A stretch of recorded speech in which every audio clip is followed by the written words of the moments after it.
नमस्कार दोस्तों, मेरा नाम है आशीष सिंह और मैं स्वागत करता हूं आपका हमारे यूट्यूब चैनल हॉस्पिटल नौकरी पर।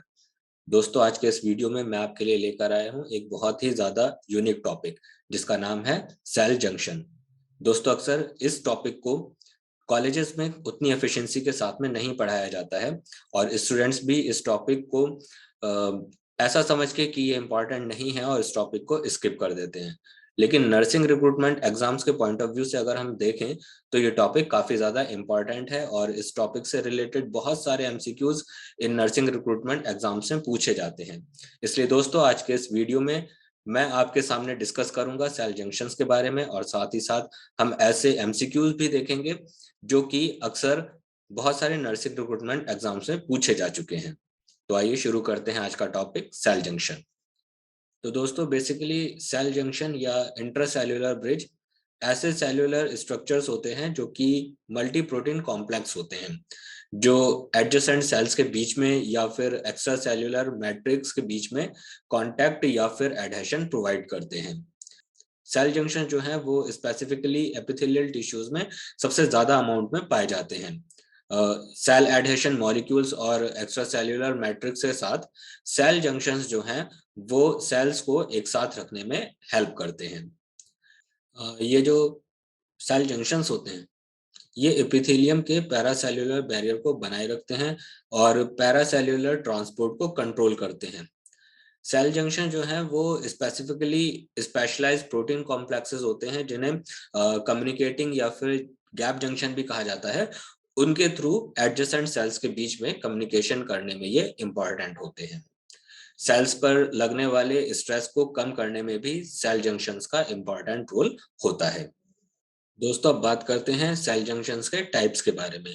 तो बेसिकली ह्यूमन बॉडी में मेनली तीन टाइप के सेल जंक्शंस प्रेजेंट होते हैं: एंकरिंग जंक्शन, गैप जंक्शन और टाइट जंक्शन। तो इन तीनों टाइप के जंक्शंस में हम पहले बात करते हैं एंकरिंग जंक्शन के बारे में। दोस्तों, टिश्यूज और ऑर्गन्स के अंदर की सेल्स को एक दूसरे से और एक्स्ट्रा सेल्यूलर मैट्रिक्स के कंपोनेंट से जुड़ा होना बहुत जरूरी है। इसके लिए सेल्स में कई प्रकार के जंक्शंस जो हैं वो डेवलप हो जाते हैं और हर एक केस में एंकरिंग प्रोटीन एक सेल में साइटोस्केलेटल प्रोटीन को एडजेसेंट सेल के साइटोस्केलेटल प्रोटीन के साथ साथ एक्स्ट्रा सेल्यूलर मैट्रिक्स के प्रोटीन से जोड़ने के लिए प्लाज्मा मेम्ब्रेन के थ्रू एक्सटेंड करता है। एंकरिंग टाइप जंक्शन न केवल सेल्स को एक साथ रखते हैं बल्कि टिश्यूज को स्ट्रक्चरल कोहेशन भी प्रोवाइड करते हैं। ये एंकरिंग जंक्शंस जो होते हैं ये कांस्टेंट मैकेनिकल स्ट्रेस वाले टिश्यूज में सबसे ज्यादा अमाउंट में पाए जाते हैं, जैसे कि हार्ट की सेल्स या फिर स्किन की सेल्स, क्योंकि इन एरियाज में जो मैकेनिकल स्ट्रेस है वो सबसे ज्यादा अमाउंट में होता है। अगर हम एंकरिंग जंक्शंस के टाइप के बारे में बात करें तो ये एंकरिंग जंक्शंस जो हैं वो तीन टाइप के होते हैं और ये तीनों टाइप के जंक्शंस जो हैं वो साइटोस्केलेटल प्रोटीन एंकर के साथ साथ मेम्ब्रेन के थ्रू एक्सटेंड होने वाले ट्रांस मेम्ब्रेन लिंकर प्रोटीन के केसेस में एक दूसरे से बिल्कुल अलग अलग होते हैं। तो ये एंकरिंग जंक्शन जो है वो तीन टाइप के होते हैं। पहला है डेस्मोसोम, दूसरा हेमीडेस्मोसोम और तीसरा एडहेरेंस जंक्शन। तो दोस्तों, अगर डेस्मोसोम की बात करें तो डेस्मोसोम्स जो हैं वो ऐसे सेल जंक्शंस होते हैं जो कि दो सेल्स को आपस में जोड़ते हैं। डेस्मोसोम्स को स्पॉट डेस्मोसोम या फिर मैक्यूला एडहेरेंस भी कहा जाता है, क्योंकि ये आउटलाइन में सर्कुलर या एक स्पॉट के जैसे होते हैं, ना कि एडहेरेंस जंक्शन के जैसे जो कि बैंड या बेल्ट के शेप के होते हैं। डेस्मोसोम को एडजेसेंट सेल्स के प्लाज्मा मेम्ब्रेन के माध्यम से रिवेट्स के रूप में देखा जा सकता है। इनमें कैराटिन और डेस्मिन से बने इंटरमीडिएट फिलामेंट्स उन मेम्ब्रेन एसोसिएटेड अटैचमेंट प्रोटीन से जुड़े हुए होते हैं जो कि मेम्ब्रेन के साइटोप्लाज्मिक फेस पर डेंस प्लाक बनाते हैं। कैडहेरिन मॉलिक्यूल्स जो हैं वो साइटोप्लाज्मिक प्लाक से जुड़कर रियल एंकर बनाते हैं जो कि मेम्ब्रेन के थ्रू एक्सटेंड होते हैं और एडजेसेंट सेल की मेम्ब्रेन से आने वाले कैडहेरिन से मजबूती से जुड़े रहते हैं। डेस्मोसोम्स जो हैं वो उन एपिथेलियल टिश्यूज में सबसे ज्यादा होते हैं जो एब्रेशन का सामना करते हैं, जैसे कि स्किन, क्योंकि स्किन में सबसे ज्यादा एब्रेशन होने के चांसेस बहुत ज्यादा होते हैं। डेस्मोसोम्स जो हैं वो कार्डियक सेल्स में भी पाए जाते हैं, लेकिन इनमें इंटरमीडिएट फिलामेंट जो है वो डेस्मिन होता है, ना कि केराटिन, जो कि एपिथेलियल सेल्स में पाया जाता है। दूसरे तरह के ट्रांसमेम्ब्रेन लिंकर प्रोटीन्स जो मेम्ब्रेन के पार जाकर इंट्रासेल्युलर स्पेसेस में दो सेल्स को आपस में जोड़ते हैं, उन्हें कैडहेरिन कहा जाता है। और यहाँ पाए जाने वाले कैडहेरिन्स दो टाइप के होते हैं, डेस्मोग्लिन और डेस्मोकोलिन। अब बात करते हैं एंकरिंग जंक्शन के दूसरे टाइप के जंक्शन के बारे में, जिसका नाम है हेमिडेस्मोसोम। दोस्तों, हेमिडेस्मोसोम जो है वो स्किन के एपिडर्मिस के केराटिनोसाइट्स में पाए जाने वाली बहुत ही छोटी स्टड लाइक स्ट्रक्चर्स होती हैं, जो एक्स्ट्रा सेल्यूलर मैट्रिक्स से जुड़ी हुई होती हैं। ये इलेक्ट्रॉन माइक्रोस्कोप से अगर देखा जाए इनको, तो ये डेस्मोसोम के जैसे ही दिखाई देते हैं।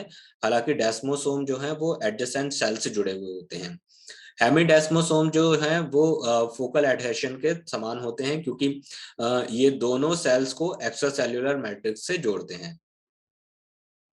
एक्स्ट्रा सेल्यूलर स्पेस में डेस्मोग्लिन और डेस्मोकोलिन के बजाय हेमिडेस्मोसोम्स जो हैं वो इंटीग्रिन्स का यूज करते हैं। हेमिडेस्मोसोम्स एपिथेलियल सेल्स में पाए जाते हैं, जो बेसल एपिथेलियल सेल्स को लैमिना ल्यूसिडा से जोड़ते हैं, जो बेसल लैमिना का हिस्सा होते हैं। हेमिडेस्मोसोम सिग्नलिंग पाथवे में भी इन्वॉल्व होते हैं, जैसा कि केराटिनोसाइट माइग्रेशन या कार्सिनोमा सेल इंट्रूजन। स्किन के होम्योस्टेसिस के लिए बेसल एपिडर्मल केराटिनोसाइट्स को बेसल लैमिना से जुड़ना बहुत ही ज्यादा इंपॉर्टेंट है। जेनेटिक या एक्वायर्ड डिजीजेस जो हेमिडेस्मोसोम कंपोनेंट के डिसरप्शन का रीजन बनते हैं, वो स्किन के डिफरेंट लेयर्स के बीच में स्किन के ब्लिस्टर्स से संबंधित डिसऑर्डर्स को पैदा कर सकते हैं। एंकरिंग जंक्शन में तीसरे टाइप का जो जंक्शन है वो है एडहेरेंस जंक्शन। एक एडहेरेंस जंक्शन को ऐसे सेल जंक्शन के रूप में डिफाइन किया जा सकता है जिसका साइटोप्लाज्मिक फेस एक्टिन साइटोस्केलेटन से जुड़ा हुआ होता है। एडहेरेंस जंक्शंस ऐसे प्रोटीन कॉम्प्लेक्स होते हैं जो कि इपिथेलियल और एंडोथेलियल टिश्यूज में सेल सेल जंक्शन और सेल मैट्रिक्स जंक्शन में पाए जाते हैं। डेस्मोसोम और हेमिडेस्मोसोम के तरह ही एडहेरेंस जंक्शन के जो ट्रांसमेम्ब्रेन एंकर्स हैं वो कैडहेरिन्स और इंटीग्रिन्स के बने होते हैं। कैडहेरिन्स जो है वो बैंड्स के रूप में दिखाई देते हैं, जो सेल्स को एनसर्कल करके एक दूसरे से जोड़ कर रखते हैं। कैडहेरिन्स के इन बैंड्स को जोनुला एडहेरेंस कहा जाता है। अगर हम इंटीग्रिन्स की बात करें तो इंटीग्रिन्स फोकल एडहेशन की तरह काम करते हैं, जो कि स्पॉट्स के रूप में दिखाई देते हैं और एक सेल के एक्स्ट्रा सेल्यूलर मैट्रिक्स को एंकर करके रखते हैं। जो cytoskeletal actin filaments adherence junction में टाई होते हैं, वो कॉन्ट्रैक्टाइल प्रोटीन्स होते हैं। ऐसा माना जाता है कि एंकरिंग के फंक्शन के अलावा जो एडहेरेंस जंक्शन है वो एपिथेलियल सेल शीट्स की फोल्डिंग और बैंडिंग में भी पार्टिसिपेट करते हैं। आइए अब बात करते हैं सेल जंक्शंस के दूसरे टाइप के बारे में, जो कि है गैप जंक्शन। दोस्तों, गैप जंक्शन कम्युनिकेटिंग जंक्शंस होते हैं, जिन्हें नेक्सस या सेप्टेट जंक्शन भी कहा जाता है।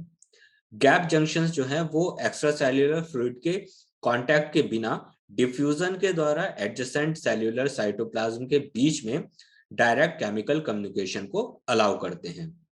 ऐसा 6 कनेक्टिंग प्रोटीन्स के बीच में एक छोटे पोर के साथ एक सिलेंडर बनाने के लिए आपस में इंटरेक्ट करने की वजह से हो पाता है। इन 6 कनेक्टिंग प्रोटीन्स के इंटरेक्शन से बने इस सिलेंडर को कनेक्सॉन कहा जाता है। कनेक्सॉन कॉम्प्लेक्सेस सेल मेम्ब्रेन में फैले होते हैं और जब दो एडजेसेंट सेल कनेक्सॉन आपस में इंटरैक्ट करते हैं, तब वो एक कंप्लीट गैप जंक्शन चैनल बनाते हैं। कनेक्सॉन पोर्स आकार और पोलैरिटी में अलग-अलग होते हैं और इसलिए ये उन कनेक्टिंग प्रोटीन्स के आधार पर स्पेसिफिक हो सकते हैं जो हर एक इंडिविजुअल कनेक्सॉन बनाते हैं। जबकि जंक्शन चैनल्स में वैरायटी होती है, उनकी जो स्ट्रक्चर है वो रिलेटिवली स्टैंडर्ड बनी रहती है और ये इंटरेक्शन मॉलिक्यूल्स या फिर आयंस के एक्स्ट्रा सेल्यूलर फ्लूइड में ट्रांसफर के बिना एफिशिएंट कम्युनिकेशन को एंश्योर करती है। गैप जंक्शन ह्यूमन बॉडी में हार्ट मसल्स के यूनिफॉर्म कॉन्ट्रैक्टाइल रोल के जैसे इंपॉर्टेंट रोल को प्ले करता है। ये ब्रेन में सिग्नल ट्रांसफर के लिए भी रिलेवेंट होता है और इनकी एब्सेंस ब्रेन में घटी हुई सेल डेंसिटी को दर्शाती है। रेटिनल और स्किन सेल्स भी सेल डिफरेंशिएशन और प्रोलिफरेशन के लिए गैप जंक्शन पर डिपेंड करती है। दोस्तों, तीसरे और आखिरी टाइप का जो सेल जंक्शन है वो है टाइट जंक्शन। टाइट जंक्शन को ऑक्लूडिंग जंक्शन या जोनुला ऑक्लूडेंस के नाम से भी जाना जाता है, जो कि मल्टी प्रोटीन्स के जंक्शनल कॉम्प्लेक्सेस होते हैं। टाइट जंक्शंस जो हैं वो बैरियर्स की तरह काम करते हैं जो एपिथेलियल लेयर्स के बीच में पानी और सॉल्यूट के मूवमेंट को कंट्रोल करते हैं। टाइट जंक्शन को एक पैरासेल्युलर बैरियर के रूप में भी क्लासिफाई किया गया है, जिसे डायरेक्शनल डिस्क्रिमिनेशन नहीं होने के रूप में डिफाइन किया जाता है। जबकि ऐसा होता है कि हालांकि सॉल्यूट का जो मूवमेंट है वो काफी हद तक साइज और चार्ज पर डिपेंड करता है। इस बात के भी एविडेंसेस हैं जो ये सजेस्ट करते हैं कि जिन स्ट्रक्चर्स से होकर सॉल्यूट गुजरते हैं वो कुछ हद तक पोर्स की तरह होते हैं। फिजियोलॉजिकल पीएच टाइट जंक्शन से गुजरने वाले सॉल्यूट की सेलेक्टिविटी में एक इम्पॉर्टेंट रोल को प्ले करते हैं, जिसमें ज्यादातर टाइट जंक्शंस जो हैं वो कैटायन के लिए थोड़े सेलेक्टिव होते हैं। अलग अलग टाइप के एपिथेलियम में मौजूद टाइट जंक्शंस अलग अलग साइज, चार्ज और पोलैरिटी के सॉल्यूट्स के लिए सेलेक्टिव होते हैं। दोस्तों, टाइट जंक्शन जो है वो सीलिंग स्ट्रैंड्स के ब्रांचिंग नेटवर्क से बने होते हैं, जिनमें हर एक स्ट्रैंड दूसरों से इंडिपेंडेंट रूप में काम करता है। इसलिए आयन पासेज को रोकने में जंक्शन की एफिशिएंसी स्ट्रैंड की जो संख्या है, जो नंबर है, उसके साथ साथ बढ़ जाती है। हर एक स्ट्रैंड जो है वो दोनों प्लाज्मा मेम्ब्रेन में एम्बेडेड ट्रांस मेम्ब्रेन प्रोटीन की एक रो से बनता है, जिसमें एक्स्ट्रा सेल्यूलर डोमेन्स डायरेक्टली एक दूसरे से जुड़े होते हैं। ऐसे लगभग 40 प्रोटीन्स हैं जिनसे टाइट जंक्शन कंपोज होते हैं। इन प्रोटीन्स को 4 मेजर कैटेगरीज में क्लासिफाई किया गया है। ये कैटेगरीज हैं scaffolding proteins, signalling proteins, regulation proteins और ट्रांसमेम्ब्रेन प्रोटीन्स। स्कैफोल्डिंग प्रोटीन्स जो हैं वो ट्रांसमेम्ब्रेन प्रोटीन्स को ऑर्गेनाइज करते हैं और दूसरे साइटोप्लाज्मिक प्रोटीन्स के साथ साथ एक्टिन फिलामेंट से उन्हें जोड़ते हैं। सिग्नलिंग प्रोटीन्स की अगर बात करें तो signalling proteins junction assembly, barrier regulation और जीन्स ट्रांसक्रिप्शन में शामिल होते हैं। Regulation proteins membrane vesicle targeting को रेगुलेट करते हैं।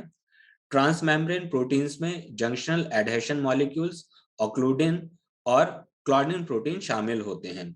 ऐसा माना जाता है कि क्लॉडिन वो प्रोटीन मॉलिक्यूल है जो एपिथेलियल लेयर्स के बीच में सेलेक्टिव परमेबिलिटी के लिए रिस्पॉन्सिबल है। तो दोस्तों, अभी हमने सेल जंक्शन के बारे में काफी डिटेल में पढ़ा और आइए अब देखते हैं हम उन एमसीक्यूज को जो कि सेल जंक्शन से रिलेटेड हैं और नर्सिंग रिक्रूटमेंट एग्जाम से पूछे जा चुके हैं। तो इसमें पहला एमसीक्यू है, which of the following is the another term for gap junction? Gap junction के लिए इस्तेमाल किया जाने वाला दूसरा टर्म कौन सा है? Option A macula adherens, option B nexus, option C zonula occludens और ऑप्शन डी डेस्मोसोम। तो दोस्तों, इस क्वेश्चन का जो सही आंसर है वो है ऑप्शन बी नेक्सस। जो गैप जंक्शन है उनका दूसरा नाम क्या है? नेक्सस है। आइए अब देखते हैं अपना नेक्स्ट एमसीक्यू। हमारा नेक्स्ट एमसीक्यू है, the intermediate filaments of desmosomes found in cardiac cells are. Cardiac cells में डेस्मोसोम्स के जो इंटरमीडिएट फिलामेंट्स पाए जाते हैं वो कौन से हैं? Option A desmoglein, option B desmocollin, option C keratin, option D desmin. तो दोस्तों, इस क्वेश्चन का जो सही आंसर है वो है option D desmin. Cardiac cells में डेस्मोसोम्स के जो इंटरमीडिएट फिलामेंट्स पाए जाते हैं वो डेस्मिन प्रोटीन के बने होते हैं। आइए अब बढ़ते हैं अपने नेक्स्ट एमसीक्यू की तरफ। तो हमारा अगला एमसीक्यू है, the adherens junction found in the form of bands are of. Adherens junction जो कि बैंड के रूप में पाए जाते हैं वो कौन से होते हैं? Option A integrins, option B cadherins, option C occludin और ऑप्शन डी क्लॉडिन। तो दोस्तों, इस क्वेश्चन का सही आंसर है ऑप्शन बी कैडहेरेंस। तो एडहेरेंस जंक्शन जो कि बैंड्स की फॉर्म में पाए जाते हैं वो कैडहेरिन प्रोटीन के बने होते हैं। दोस्तों बढ़ते हैं अपने नेक्स्ट एमसीक्यू की तरफ। हमारा जो नेक्स्ट एमसीक्यू है वो है, following are the categories of proteins found in tight junction except. Tight junction की जो प्रोटीन की कैटेगरीज हैं उनमें कौन सा कैटेगरी प्रोटीन का नहीं पाया जाता है?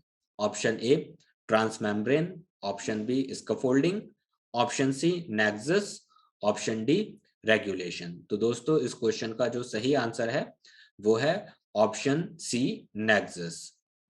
टाइट जंक्शन में जो प्रोटीन्स पाए जाते हैं उनको चार कैटेगरीज में डिवाइड किया गया है। पहली है स्कैफोल्डिंग प्रोटीन्स, दूसरा सिग्नलिंग प्रोटीन्स, तीसरा रेगुलेशन प्रोटीन्स और चौथा ट्रांसमेम्ब्रेन प्रोटीन्स। ये नेक्सस प्रोटीन जो है वो टाइट जंक्शन के प्रोटीन्स की कैटेगरीज में नहीं आता है, इसलिए इस क्वेश्चन का जो सही आंसर है वो है ऑप्शन सी नेक्सस। तो दोस्तों ये था हमारा आज का वीडियो जिसमें हमने सेल जंक्शन और उससे रिलेटेड एमसीक्यूज के बारे में डिस्कस किया। आई होप दोस्तों आपको ये वीडियो पसंद आया होगा और इस वीडियो से आपकी नॉलेज भी काफ़ी ज़्यादा इम्प्रूव हुई होगी। दोस्तों अगर आप इसी तरह के वीडियोस और देखना चाहते हैं तो हमारे चैनल हॉस्पिटल नौकरी को सब्सक्राइब कर लीजिए और साथ ही बेल आइकन को भी प्रेस कर दीजिए। Thank you for watching.